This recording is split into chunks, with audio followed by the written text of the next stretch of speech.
أرحب فيكم أخواني وأخواتي المتابعين والمشاهدين في 5 حلقات برنامجكم بودكاست هور شو. وأرحب بضيفي أمين سر الاتحاد القطري للفروسية طالب متعب الصعاق. حياك الله يا أبو متعب. يا مرحبا يا أبو تميم، وإن شاء الله نكون ضيوف خفيفين عليكم إن شاء الله. أبو متعب، نبغى نعرف بدايات حياتك في الفروسية. متى بديت مشوارك في الفروسية؟ بالنسبة لي أنا ابتديت في منتصف السبعينات تقريبا، 75 76. كنت صغير سن، وكان بيتنا بجنب الاتحاد، بجنب نادي الفروسية. كم كان عمرك؟ كان عمري تقريبا 13 سنة، وأحب الفروسية، يعني عاشق شيء اسمه خيل. يعني من المدرسة والأوراق والدفاتر كلها ارسم عليها خيل كل شيء خيل يعني. فبحكم بيتنا قريب من الفروسية قمت أروح للفروسية سرقة كذا، ما حد يدري لا من الأهل ولا من شيء، علشان لا يفاجئوني مرة ويقولون لي ما تروح. فجيت الفروسية وكان ماسكها مديرها كان اسمه طوني خوري من لبنان، الله يذكره بالخير. فرفض انه يشاركني لاني كنت صغير في السن، فانصدمت صدمة كبيرة. يعني انا عندي اني رجال كبير واني بركب الخيل، واني يقول لي شلون صغير هذا؟ خلاني، قال لي السنة الجاية تعال. أنا ما صبرت، قعدت أجيب الفروسية شوي. السنة الجاية جيته بعد، أنا كان بعد مع عمري صغير، كنت قطعة صغيرة يعني، ما كنت يعني قوي، ضعيف يعني، وزن ما تقول عن 42 كيلو يعني. فعشان خاطري قام يخليني أركب ويجون السايس، قال دور به ودهوره. أنا زعلان، ليه هذا اللي يوديني ويجيبني؟ تبغى تروح بنفسك؟ الحين أبغى أصير فارس، شلون هذا السايس يوديني ويجيبني؟ ابتديت في بداياتها مثل بدايات أي واحد يعني مبتدئ. بالنسبة لنا احنا كانت الفروسية عندنا بسيطة جدا، يعني كانت الخيل خيل الدولة، ما فيه يعني أي مالك خيل ولا فيه شيء يعني. وكان الشباب القطريين ما يقربون 5-6 أشخاص ويمارسون معنا الخيل ونركب، وما فيه أي ارتباطات ثانية ولا سباقات ولا حاجة، ولا بس ركوب خيل. أبو متعب، كانت النادي الفروسية أو الاتحاد القطري للفروسية كان يعني على شكل القديم، ما كان مثل الآن. تذكر أن شكل القديم هو شوف، أنت قلت، أنت ذكرت الاتحاد أصلا في السبعينات لسه ما كان فيه اتحاد، يعني ما فيه اتحاد، في نادي السباق الفروسية. ونادي السباق الفروسية تابع لمكتب سمو الأمير في الديوان الأميري مباشرة، يعني ما فيه أي، لأن ما كان فيه أي، لا فيه مجلس أعلى لرعاية الشباب ولا فيه لجنة أولمبية، ما كان فيه أي حاجة. فكان تابع لسمو الأمير، لأنه هو بعد يحب الفروسية وعنده خيل، وهذا بحكم قرابته للخيل الفروسية تابعة له مكتبه الخاص.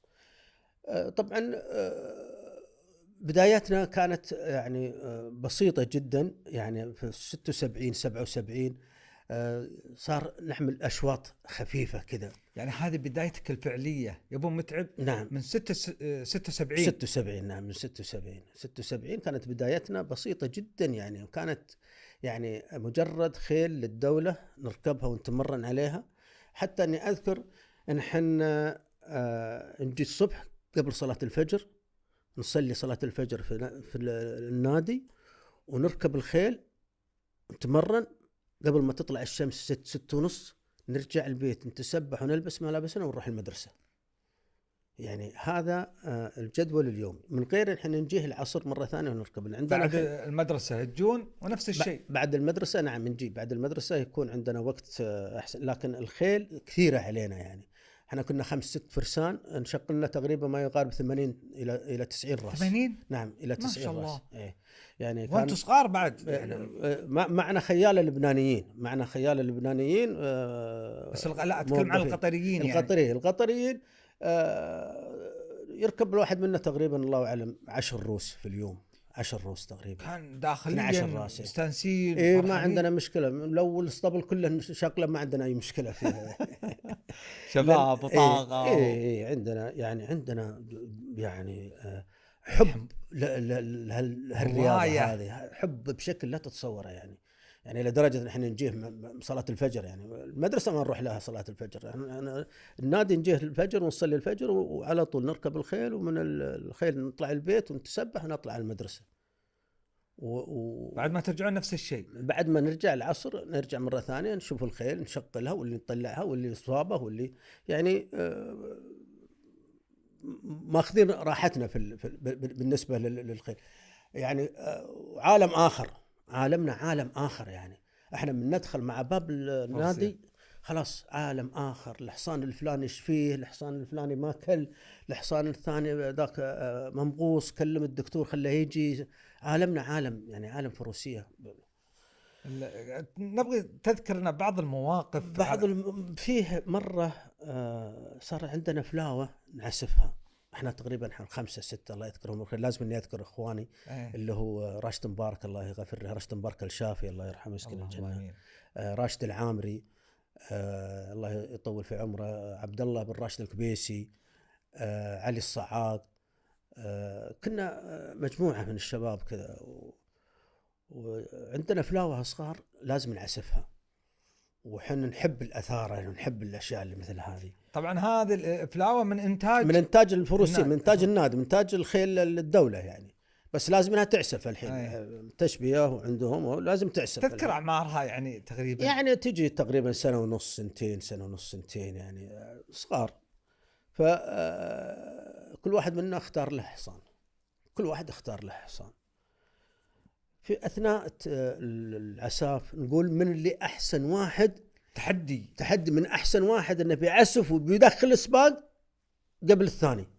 وانت تعرف فلاوه يعني تبغى لها اقل شيء شهر شهرين لين تعرف الجام، لين تعرف السرج، لين تعرف الخبب، لين تعرف لا على طول مره.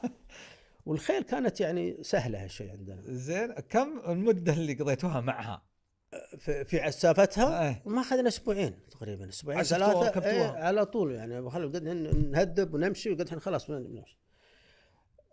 في الاثناء هذا زارنا سمو سيدي الشيخ حمد بن خليفة الله يعطيه الصحة ويطول عمره. آمين، الله يطول عمره الوالد. جانا وشافنا، قال ايش تسوون انتم يا عيال؟ قلنا والله يطول عمره احنا نعسف فلاوة النادي وناخذ كل واحد منا يحاول انه يسبق الثاني على هذا. عجبته الفكرة. قال عجل انا من عندي كل واحد منكم حصانه اللي يعاسفه له ملكه. الله، تعال يا ابو تميم، تعال يا ابو تميم. وين احنا بزران صغار اعمارنا يعني صغيره، وعندك حصان وتحم تملك حصان ومعطيك اياه سمو الامير. ابتدينا يعني نحس بالمسؤوليه ونحس بالعطاء، يعني احنا نعطي الخيل والخيل قامت تبدا تعطينا احنا. ف بالنسبة لنا صارت عندنا كمسؤولية الحين. نحن الحين نبدأ مراحل ثانية، نبدأ بالسباقات، نبدأ بالأشياء. الحين صار في تقريبا عندنا مسؤوليات، وإحنا اللي ماسكين الفروسية يعني ما في حد غيرنا. طبعا في الأثناء هذا صار فيه 4 أشواط. ال4 أشواط هذه كبداية السباقات نادي الفروسية. نركب الخيل، وكان مخصص لنا احنا الفرسان القطريين شوط يسمونه شوط مخصص للقطريين. احنا كنا صغار وكنا يعني بداياتنا. طبعا نركب الشوط هذا ونخلص منه. هذا ابتدينا على هالمنوال لمدة تقريبا 6 شهور كذا سنة.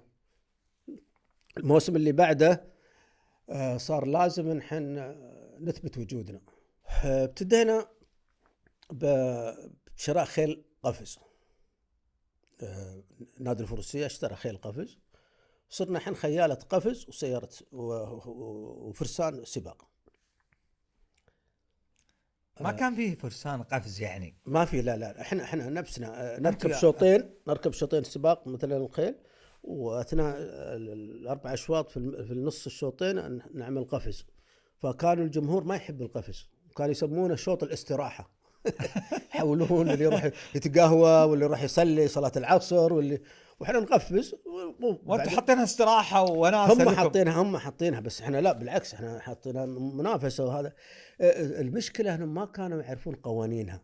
يعني الحاجز لما يطيح يعني مثلا يكون 4 أخطاء، الحرنة ممكن تكون 4 أخطاء، حرنتين يمكن استبعاد، الوقت مع الوقت، يعني ما كانوا عارفين قانونها. مو مثل السباق يعني في السبعينات هذه توها السباق انطلق من الستارت وتوصل للفينش، وصل من الفائز الأول فلان فلان فلان، عارفينهم. لكن الأشياء اللي مثلها معقدة، عشان كذا حطوها استراحة، يعني ما يبغون يعرفون. واحد يقفز الحواجز، يقفز الخشب، ما كانوا يعني متقبلينها يعني، ولا يعرفون قانونها. وكانت يعني رياضة اتوقع في السبعينات جديدة، يعني كانت رياضة يعني ما يعرفونها.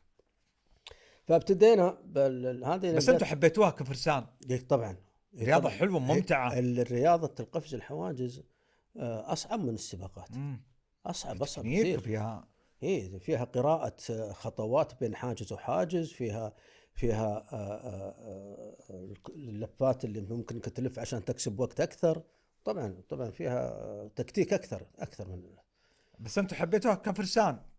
نعم حبيناها يعني كفرسان، لأنها هي المنافسة. المنافسة. سباقات الخيل سباقات عادية، يعني ما عندنا أي أكشن لها، لأن ما في أي منافسة، يعني لا فيه ما لكم إلا شوط. ما في يعني سباقات مثل سيف الأمير، أو يعني ما في شيء إثارة. سباقات عادية، أشواط عادية يعني. طبعا هذه في السبعينات، بدايتنا في السبعينات. ابتدينا بسيف سمو الأمير عام تقريبا 88. بس قبل هذا اضطرينا نحن نسجل الاتحاد القطري للفروسية في الاتحاد الدولي. الاتحاد القطري للفروسية لازم نسجل في الاتحاد الدولي للفروسية علشان نبدأ نشاطات خارجية، نبدأ ببطولات خارجية. إذا ما سجلنا ما نقدر ندخل في بطولات خارجية. كانت في بطولات في دبي، وكانت في بطولات في يعني برا خارج قطر. بالنسبة لنا رحنا سجلناه في الاتحاد الدولي عام 79. اللي راح أنت 79 طلعت أنا وواحد من الإداريين، رحنا لفرنسا في باريس، سجلناه وتصويت الأعضاء، وصوتوا على أن قطر تدخل في الاتحاد الدولي، تدخل عضو في الاتحاد الدولي للفروسية. هذه 79 تقريبا 79. رجعنا من التسجيل وكل شيء، وهذا بدينا نحن لازم نحن نكون لنا فريق منتخب فروسية. هذا للقفز ولا في الريس؟ لا في القفز. إيه. احنا المشكلة نحن كنا بين خيالة سباق وبين قفز، يعني شاركون في السباق ايوه وقفز، يعني فكونتوا نفس الخيال. فكونتوا فريق في القفز، قفز الحواجز. إذا ما خانتني الذاكرة بعد احنا عملنا سباق للملكة إليزابيث عام 78. عام 78 جاتنا زيارة الملكة إليزابيث من قطر، ملكة بريطانيا. وأثناء السباق هذا يعني نفس الموسم عملنا الدورة العربية أو الدورة سباق دول مجلس التعاون. قبل ما يصير مجلس التعاون كان سباق الخليج، يسمونه سباق الخليج للخيل. اشتركت فيه قطر والسعودية والكويت والإمارات والبحرين وعمان. عندنا في قطر. نعم. هاي يمكن عام 88 تقريبا. 88 زارتنا الملكة إليزابيث، وعملنا سباق لها في نادي الفروسية بحضور سيدي سمو الأمير، وعملنا سباق يعني في نفس السنة السباق للخليج قبل ما يصير فيه مجلس تعاون، كان فيه الخليج، وطلعنا فيه الأول في اللي هو السباقات هذه. عملنا 4 أشواط، كل شوط فيه راسين من كل دولة.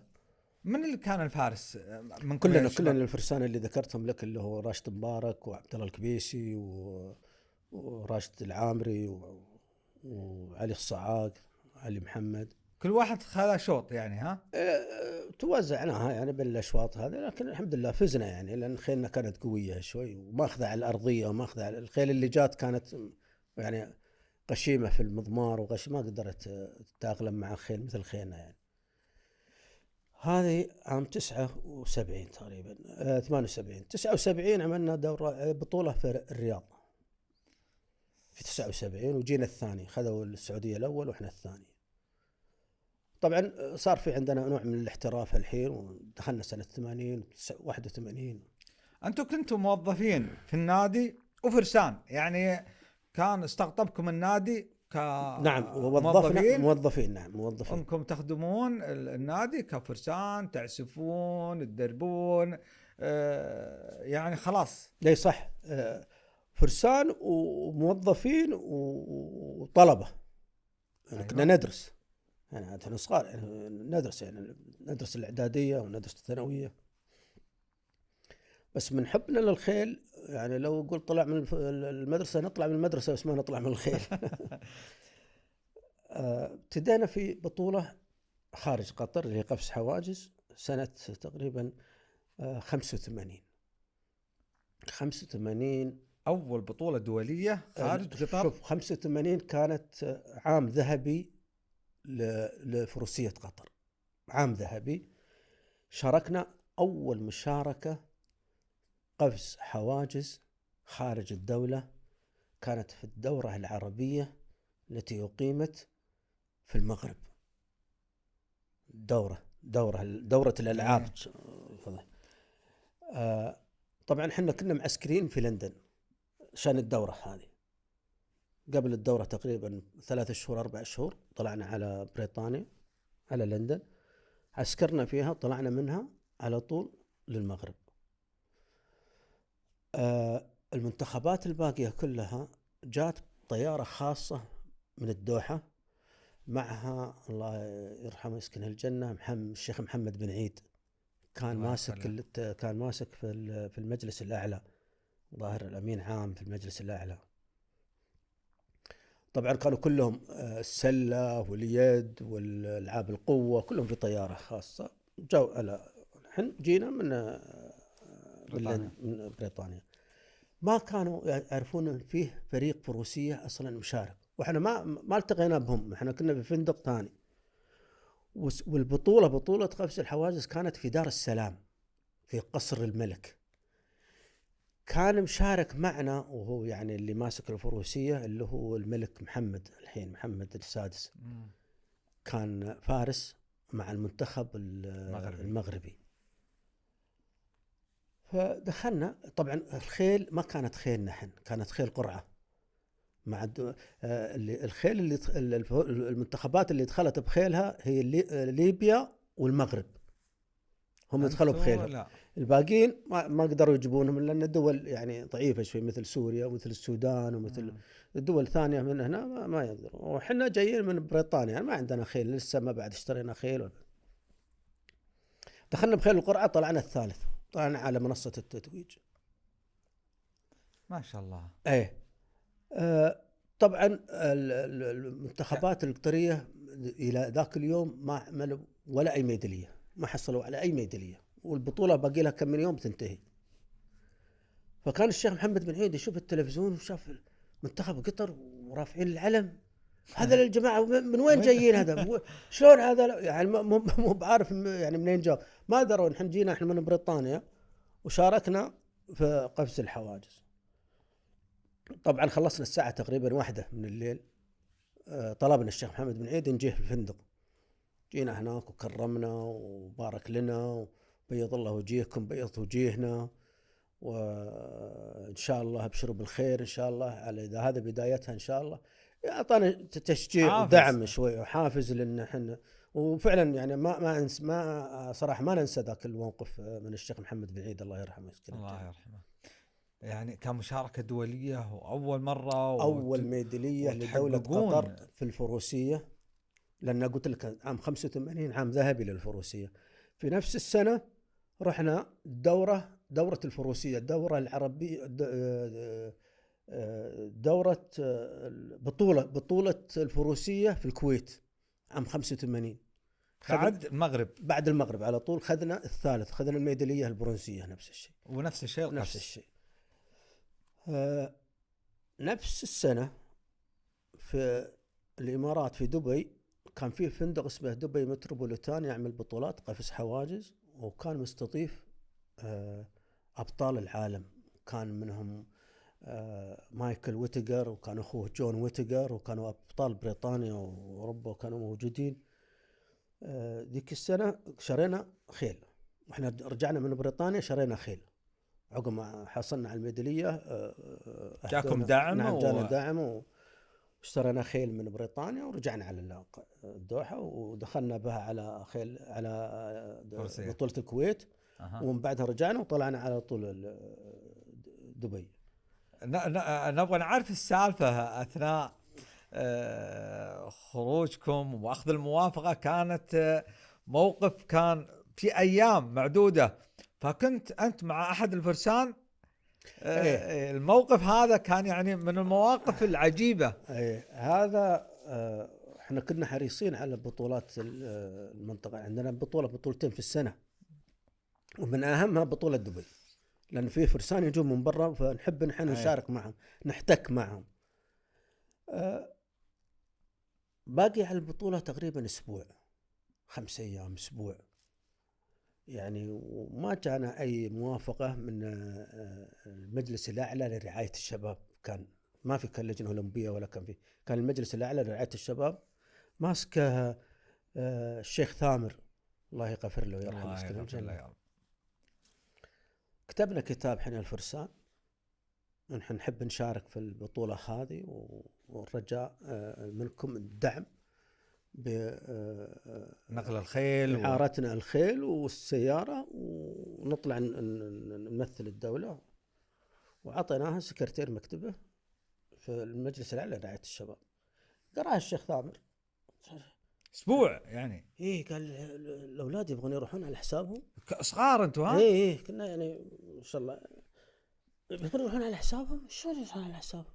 لا صرفوا لهم مبلغ وقدره، وعطهم السيارة، عطهم الخيل، وخلهم يطلعون. الكلام هذا 5 أيام. عندنا سياس، والسياس يبغون لهم تأشيرات للمملكة العربية السعودية، تبغون للإمارات، والسواقين. ما يمدي لك يعني. الجواز لو جيت دخله في السفارة السعودية يبقى له أسبوع، وهناك يبقى له أسبوع. قلنا يا شباب خلاص، احنا هلها احنا السواقين، واحنا الإداريين، واحنا الخيالة، واحنا السياس. طلعنا، خذنا الخيل وطلعنا، رحنا. يعني طبعا العدد كم عدد من حبك للفروسية يعني كم العدد تقدر تعطيها. حتى كان معنا تقريبا 6 أو 7 عروس. ما شاء الله. على قدنا احنا 6 ولا 7. وطلعتوا بالسيارات. طلعنا الربع حسين بريك يسوق السيارة، وأنا في جنبه، والباقيين عند داخل مع الخيل يشوف اللي يعطيها ماي. من الحب ما في كلام يعني، نشارك يعني.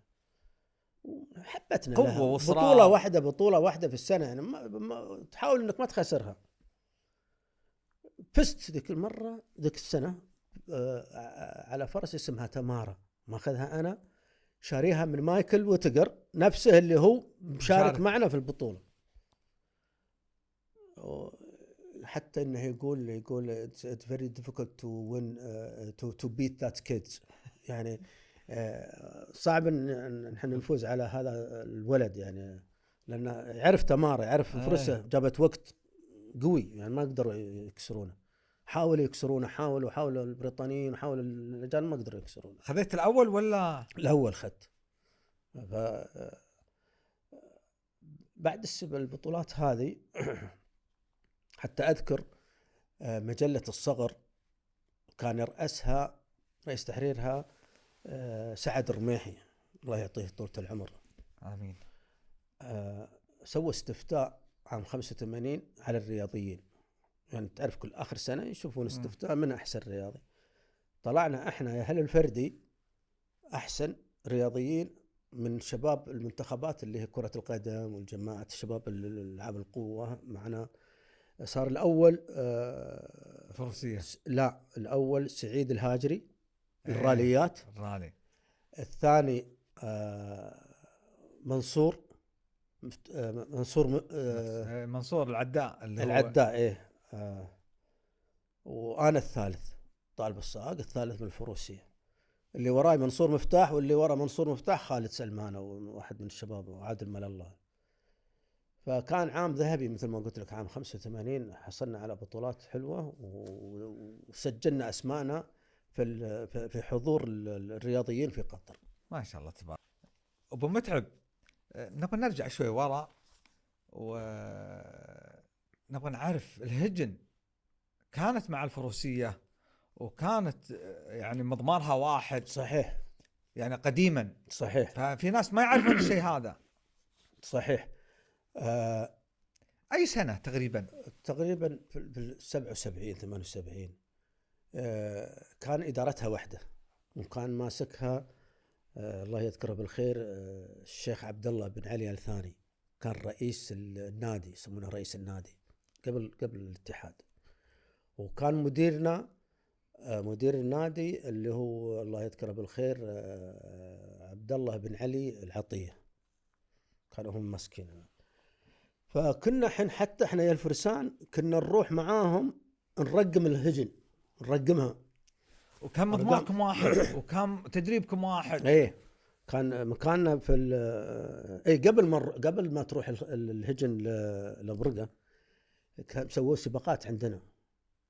جربوا تجربة ما كانت يعني تجربة. يشوفون يعني يسوون شوطين مثلا خيل، وعقب يسوون شوط للهجن. سووا شوط للهجن وسووه للأسف في الحشيش. الحشيش تخبر خف المطية مع الحشيش يزلق، وكانت سيده ما عليه. بس المشكلة يوم جات تلف الكوع مع لفة الكوع، وكان شوية الحشيش طويل وعليه شوية ماي، فقامت المطايا تزلق والهجن قامت تزلق واللي يطيح واللي صار. اللي بيفوز الحين اللي ما يطيح، اللي ياصل، بس ما عاد هو بالأسبق ولا بالأحسن ولا. فتجربة جربوها ما نجحت معهم، ما نجحت لأن الخف مع الحشيش ما يضبط يعني. زين، لما يكون حافر ولا شيء قوي ولا ما يقدر يعني. زين، ما جربوها على الرمل؟ ما كان الرمل مهيأ على انه يكون سباق لفة دائرية، لانه يكون فيه فتحات في ما قدروا يعملونه فيها. فقرروا انهم يطلعونه برا عن طريق على البرقة، وسووا لهم مضمار تقريبا حوالي 8 كيلو. وما كان فيه تنسيق، لا يعني يعني مو تنسيق، ما كان فيه يعني هجن كثيرة علشان يقدرون يفصلون بين إدارات لا بين فئات الهجن. ففكونها كلها مرة واحدة، كلهم مرة. وكانت إدارتكم واحدة؟ صحيح. نادي السباق اللي هو سباق الهجن وسباق نعم الخيل. الإدارة كانت واحدة. متى انعزلت اللي هو الهجن؟ والله عقب ما كونوا لها لجنة منظمة برئاسة الشيخ حمد بن جاسم، الله يعطيه طولة العمر إن شاء الله. يعني من انعزلت والشيخ حمد بن جاسم وهو اللي ماسكها. نعم. ما شاء الله تبارك الله. وصار فيه اختيار أنهم يعملون مضمار هجن في الشحانية، وما شاء الله مثل ما شفته الحين يعني صار على مستوى عالمي يعني، بدعم الدولة. صح. صار فيه ورث، هذا ورث أبانا وأجدادنا، فلازم محافظة على الإرث في الهجن والخيل. فالله يعطيهم طولة العمر يا رب العالمين. أبو متعب، نبقي يعني نعرف يعني سالفة الفارس. أبو متعب طالب متعب صعاق، حقق 3 سنوات متتالية السيف، وإلى الآن ما في قطري أتوقع من السبعينات إلى الآن قطري حاز على 3 سنوات سيف الأمير. نبغي نعرف. هذا بفضل الله سبحانه وتعالى والإصرار والتمرين والدعم. طبعا أنا لا أنسى دعم سمو الشيخ محمد بن خليفة، الله يعطيه الصحة الله يعطيه طولة العمر يا رب العالمين. لما تخرج عام 88 جانا من أمريكا، كان عنده حب للخيل، وكان يجينا الفروسية، وكان يعني حضر حتى تدريبات، وكان خيل ما كان عنده راس واحد جايبه من أمريكا، ما أذكر اسمه الحين لكن أنا أذكر الحصان.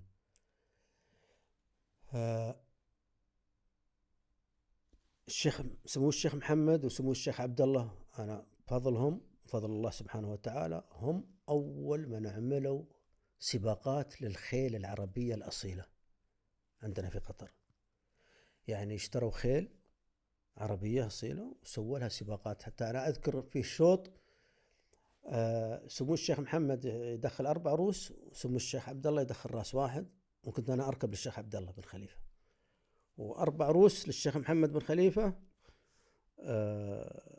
هذا في الشوط واحد، 5 عروس في الشوط.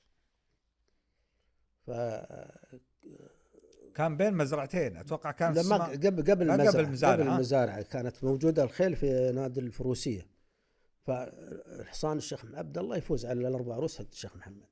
الشيخ محمد حضر، الشيخ عبد الله يكون مشغول في الدولة.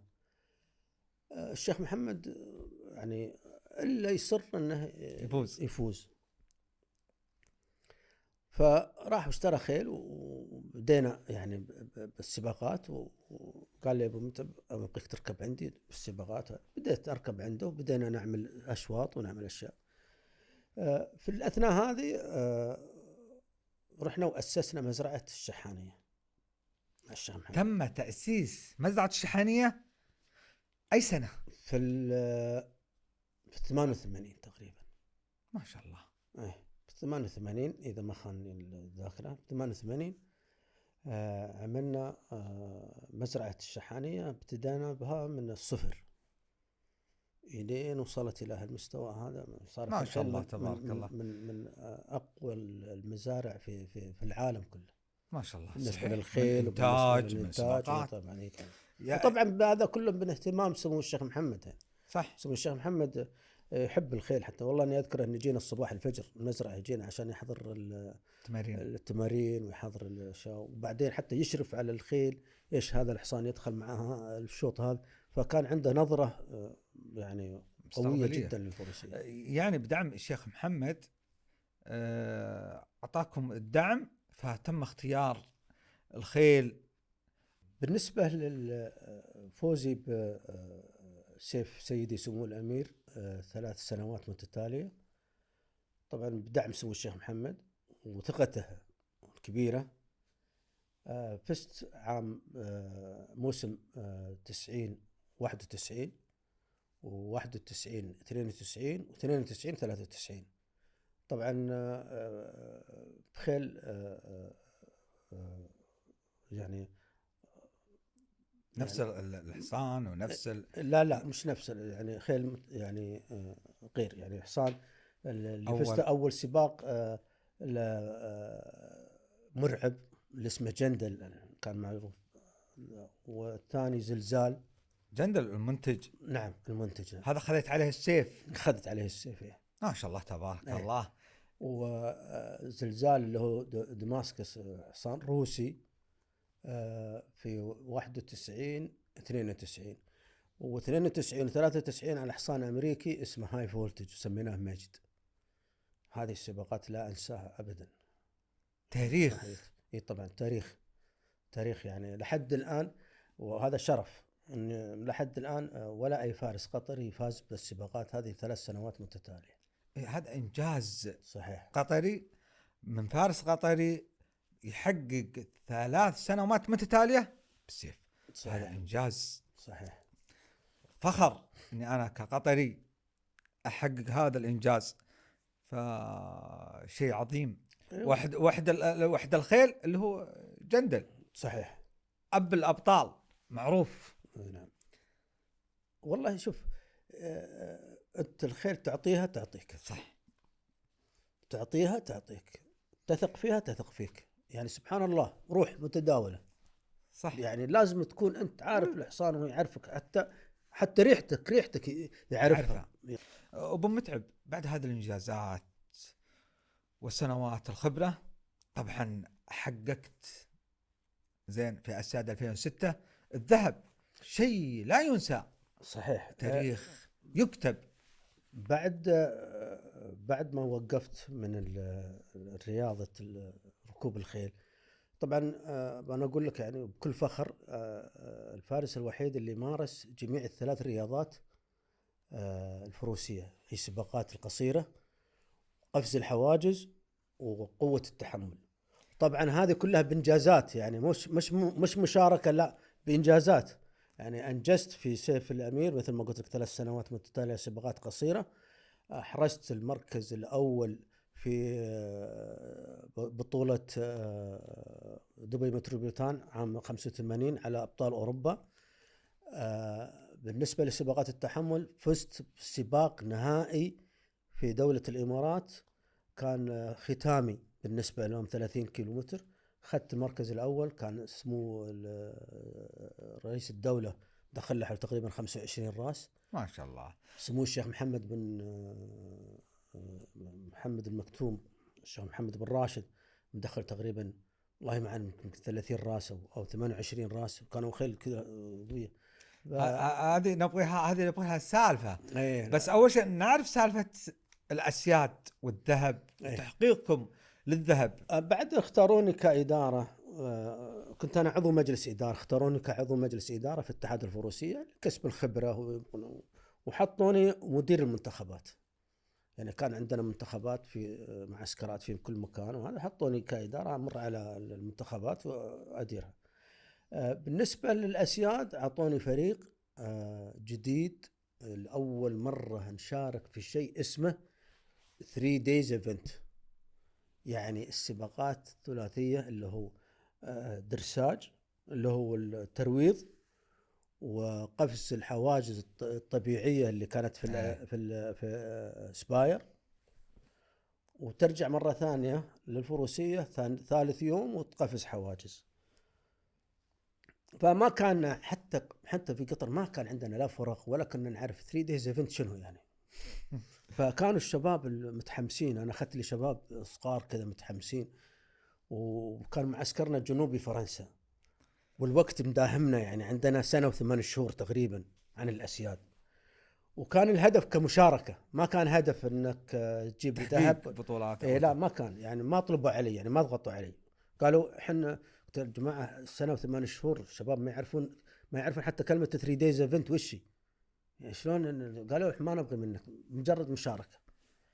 طلعنا عسكرنا جنوب فرنسا، حتى الشباب الصغار عندي كانوا يقولوا اوه الشانزليزيه، يعني انهم بيروحون فرنسا. شانزليزيه ما شافوها الا اول ما جينا فرنسا وعقب ما حودنا من فرنسا معسكر يعني كان ضغط عليهم الى درجة انهم يعني انزعجوا مني صراحة، انزعجوا يعني، لان انت هدفك الذهب. هدفي اني انا اوصلهم لمنصة التتويج. يعني عندي احساس نحن بنعمل حاجة خاصة على أرضنا وبين جمهورنا، وعندي شباب طموح شباب طموح، يعني ودهم ينجزون.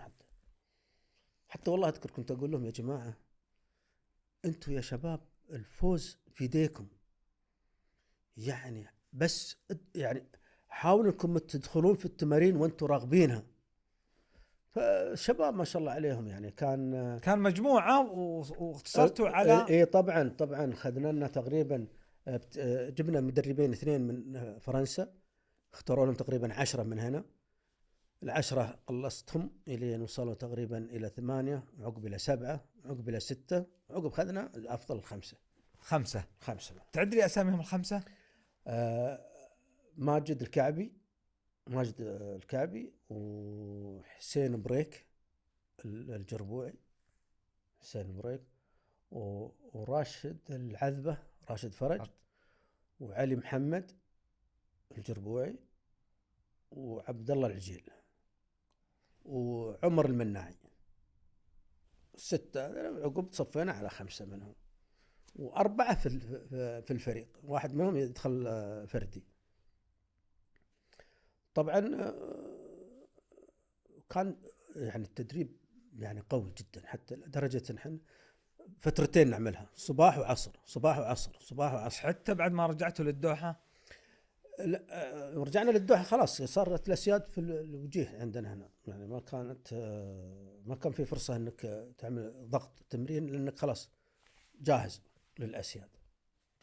بعد التجهيز وصلتوا إلى مرحلة التنفيذ. الحين شوف، أنا اضطريت إني أرجع بالمنتخب. أنا أذكر البطولة كانت في مثل الشهر هذا، شهر 12، حتى كانت على أيام شهر 12 كانت في اليوم الوطني، كبداية في اليوم الوطني تاريخ 18/12. اضطرت إن أجيبهم شهر 10 علشان يدخلون في التراك اللي في سباير، عشان الخيل تاخذ عليه وتاخذ على الاجواء وتاخذ على، وهذا من حقنا احنا كدوله مضيفه، من حقنا نحن ندرب خيلنا في المكان هذا. كانوا منتقديني ناس كثير، يعني انك ليش تجيبهم بشهر 10 حر، وتعرف شهر 10 كان حار صح، والاجواء ما كانت الا هناك وهذا. بس انا كان عندي هدف اني اخلي الفرسان والخيل ياخذون على وضعية المكان كله، علشان يقضي عندهم راحة نفسية، يعني خلاص يكونون قد عارفين المكان وعارفين ايش. بعكس الخيل اللي بتجي جديدة، أول مرة تشوف لها مضمار، وأول مرة تشوف لها الحواجز اللي في سباير وهذا. طبعا كانت من صالحنا صراحة، نقطة ضفتها لنا من صالحنا صراحة. نرجع للتتويج البطولة.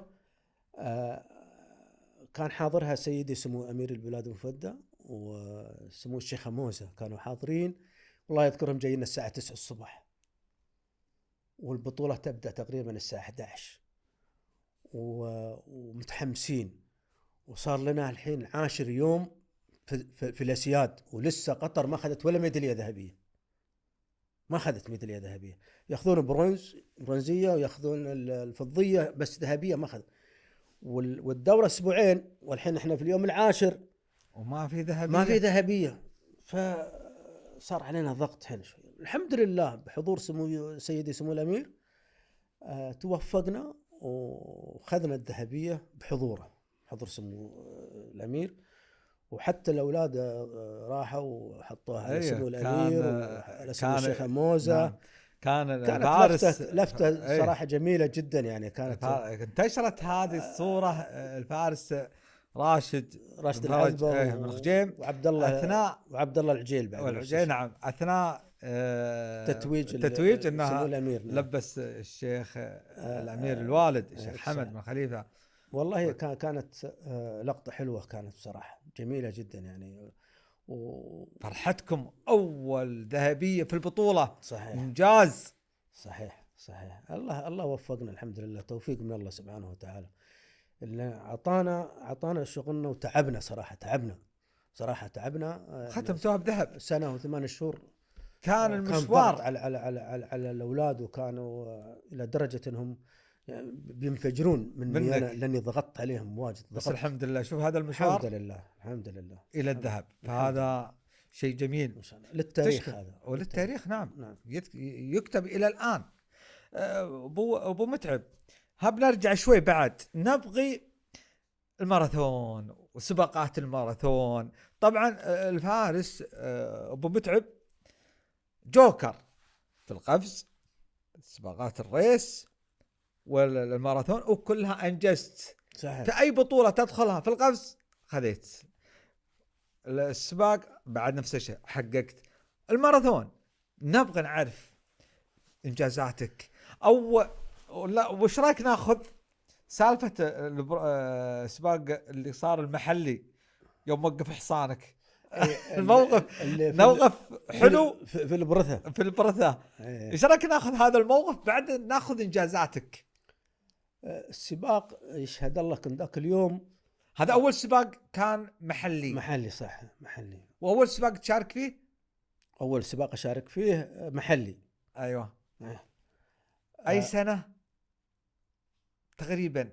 ما ادري والله يا اخي اي سنه. كان اول سباق في البرثا هو اللي هو حول صحيح. النخش، صح؟ ايه هذا اول سباق يقام هناك في الثمانينات، بس تقريبا. ما اذكر يعني، إيه.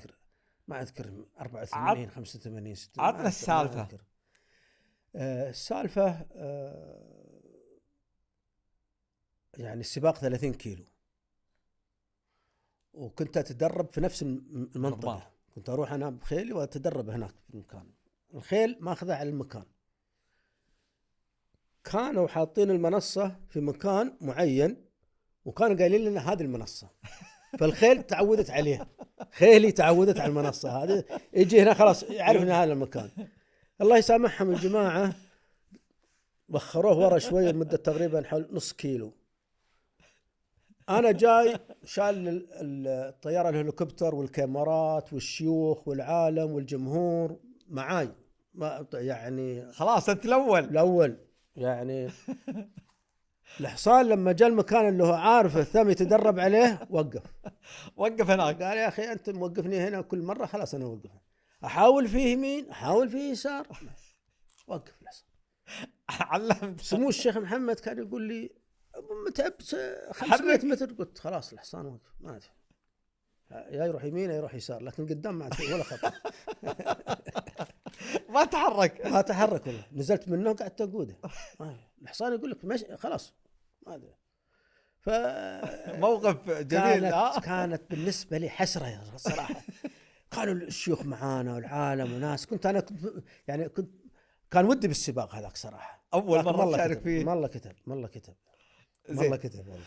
وسباقك الدولي يوم كان في الامارات، اول دولي سباق، صح؟ زي جاتنا دعوه من الامارات بحضور مشاركه في السباق الختامي.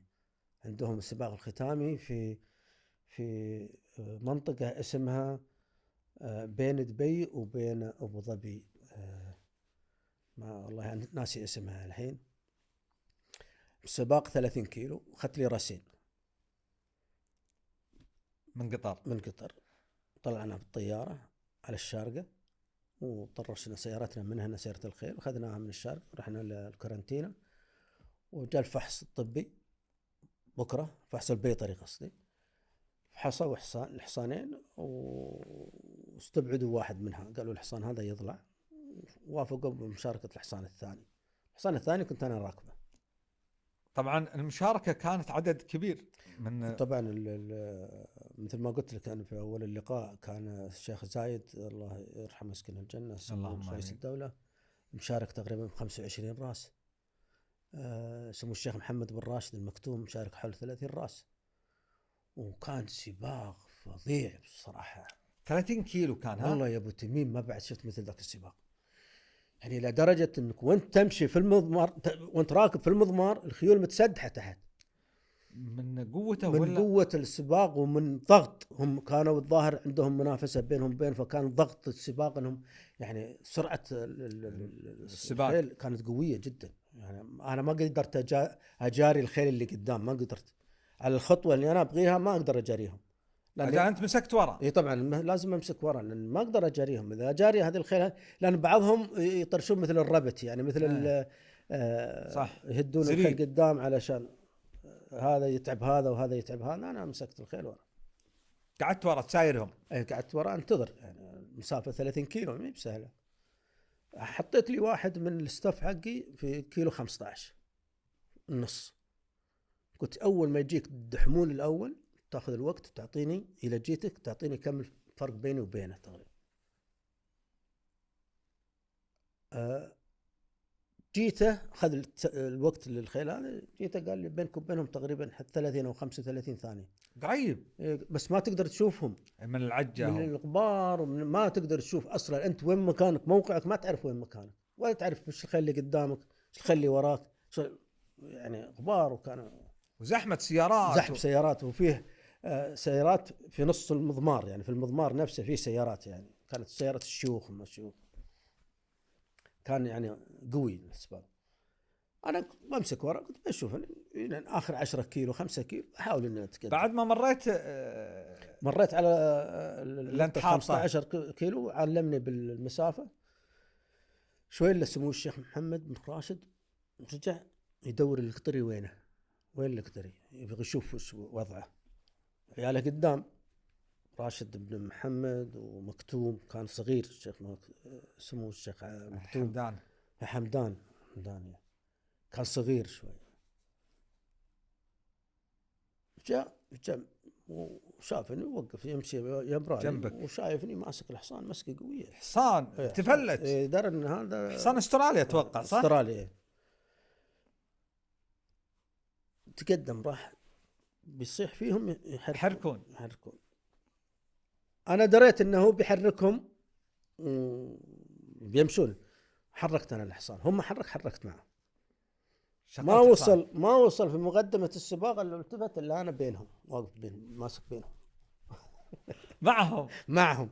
شلون دخل هذا، شلون جاء؟ اني انا خلاص عرفت انه يعني خلاص سيرت، عرفت باقي تقريبا 6 كيلو 7 كيلو 6 كيلو بسيطر عليه، ما عندي مشكلة.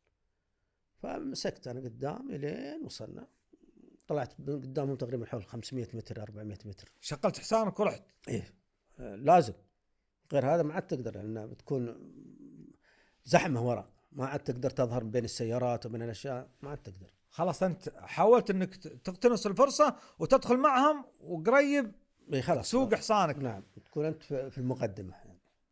فهنا أنت خذيت والله توفيق من الله سبحانه وتعالى، ولا فوز على 50 راس ما هي بسهلة صراحة. صح. تكتيك ومسايرة السباق، أي طبعا، كفارس وكخطة أعدتها لنفسك، هذا يحسب لك الحمد لله. ويعني ما شاء الله تبارك الله، إحصان واحد وانجزت. توفيق من الله سبحانه وتعالى. طبعا هنا أنت خذيت الأول.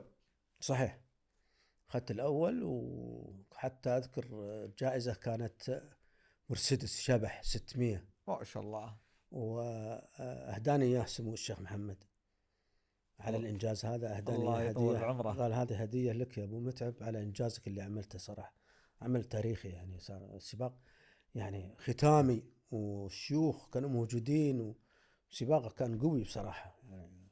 وانت ما كنا نتوقع وانت تستاهل. وشاركت دوليا في أوروبا مع فرق أو مع فرسان الماراثون. في الماراثونات شاركنا في بطولة العالم في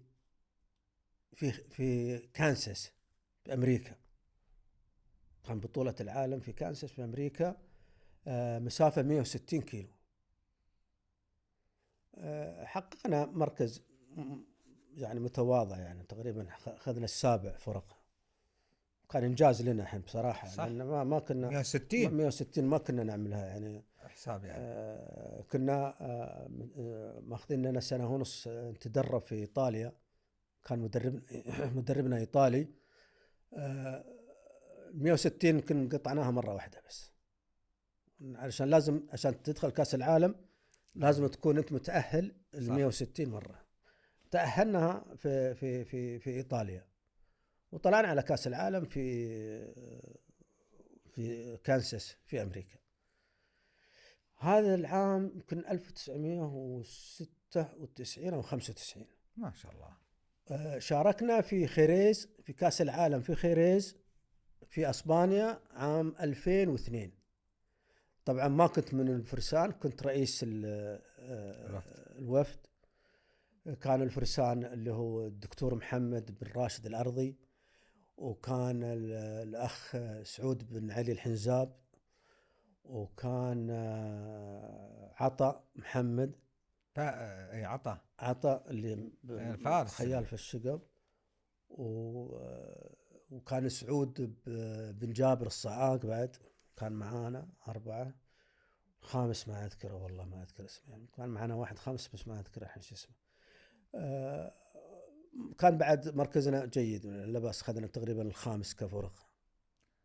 هذه بس بطولات الماراثون الدولية يعني اللي احنا أخذناها. والمحلية أو السباقات المحلية في قطر حصلت على المركز الأول في الختام في سنة 96. كانوا مشاركين معنا من الإمارات، سمو الشيخ محمد راشد محمد بن راشد المكتوم الله يرحمه يسكنه الجنة، اللهم آمين، وأخوه فزاع شاركوا معنا وأخذت المركز الأول في ذاك السباق. هذا كان تقريبا أول سباق يقام دولي صح؟ لا ما كان دولي، كان محلي، بس هم جاوا مشاركين في المحلي، هم كانوا مشاركين في المحلي عام 96 تقريبا. وهذا خذيت الأول. نعم، على حصان اسمه سيف العز. كم المسافة تقريبا؟ 30 كيلو تقريبا، 30 في سيلين. كبدايات. بعد ما امتدت المسافات شاركت فيها، يعني بعد ما كانت تغيرت من 30 إلى 60. لا ابتديت يعني تقريبا إداري. ها تحولت إلى الإدارة، بعدين تحولت إلى الإدارة، يعني ما عاد قدرت أواصل، تحولت إلى الإدارة ودخلت في مجلس الإدارة، ودخلت في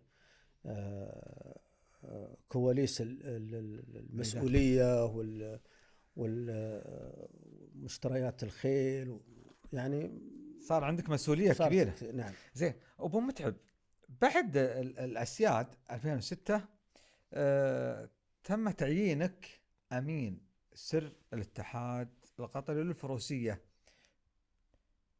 متى هذا طبعا بعد الأسياد وبعد الإنجاز؟ نعم صحيح، بعد الإنجاز. أعتقد أنها مكرمة من سيدي سمو الأمير الشيخ تميم بحصولنا على المركز الأول.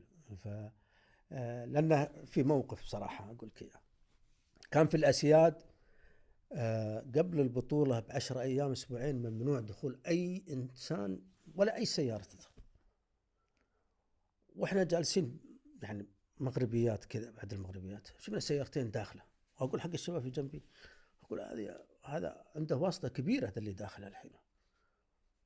فجأة إلا سمو الشيخ تميم، قلت يا طويل العمر أنت الواسطة بكبرها أنت.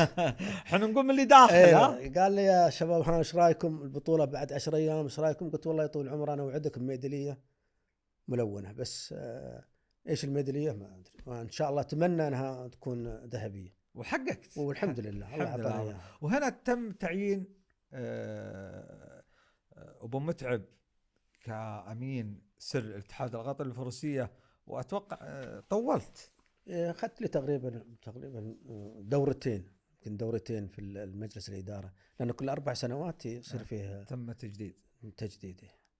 أبو متعب، بعد هذه السنوات وبعد ما قضيتها في خدمة الفروسية والنادي وأهل الفروسية، وبعد مشوارك في يعني كأمين سر الاتحاد للفروسية، ختمتها يعني خلاص هنا وقفت. شوف، بعد عطاء ما يقارب 40 سنة أعتقد أنه المفروض أن الإنسان خلاص يوقف هنا، ما تقدر تعطي أكثر من العطاء. فأنا وقفت تقريبا في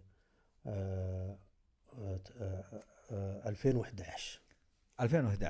أنا وقفت كرياضي وكإداري وكمسؤول، وسلمناها لعيالنا والإخواننا اللي ورانا، وعز الله إن شاء الله رايتهم بيضة إن شاء الله. صحيح، بيض الله وجهك أبو متعب على هذه الحلقة الجميلة الممتعة. أمانة أمتعتنا وأمتعت الجمهور والمتابعين بالحلقة الشيقة الممتعة، وتعلمنا منك أشياء كثيرة. فهنا نشكرك ونشكر تواجدك معنا، وبيض الله وجهك أبو متعب على هذا اللقاء الجميل. إن شاء الله أتمنى نحن نكون خفيفين على الإخوان المشاهدين وعليكم. وطبعا الإنجازات هذه إنجازات دولة وإنجازات رياضيين، يعني احنا مسكناها من الرياضيين الأولين ونسلمها للرياضيين الجايين، وهذه دورة الحياة. فأتمنى إن شاء الله التوفيق لإخواننا اللي مسكوها بعدنا، وأتمنى بإذن الواحد الأحد إن شاء الله الرياضة عندنا أنها تكون إن شاء الله أحسن وأحسن إن شاء الله. شكرا لك وعلى تواجدك معنا، ونشكركم أخواني المتابعين المشاهدين، وتابعونا في حلقات جميلة وممتعة إن شاء الله.